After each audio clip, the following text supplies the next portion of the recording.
Magandang araw. Magluto po tayo ng munggo ngayon. Una po maglagay po tayo ng mantika sa kaserola. Tapos lagay natin ang ating sahog, sibuyas, bawang at kamatis. Isa-isahin lang po natin yan hanggang sa maluto po yung kamatis. Tapos isunod na po natin yung ating munggo. Yan, ayan po.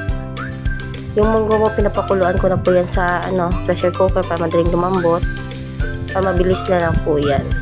Yan, gisa-gisa lang po yan. Tapos dagdagan po natin ng pampalasa, Knorr shrimp cube. Dagdagan natin po natin yung tubig kasi gusto po namin sa munggo yung masabaw. Ayan po. Tapos hayaan lang po natin yun siyang kumulo. Takpan po natin. Pagkakulo po,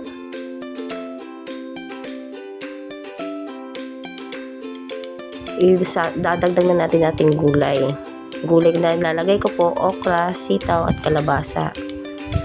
Ayan, para magulay din ang ating munggo. Kahit wala po siyang sahog na karne, at least nasustansya po siya.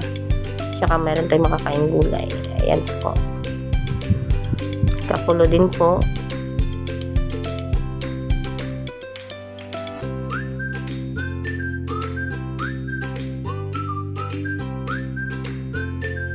Ayan, timpla na natin siya ng patis.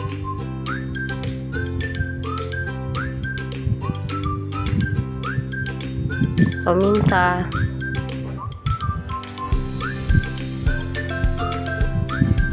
Yan, haluin lang po natin yan.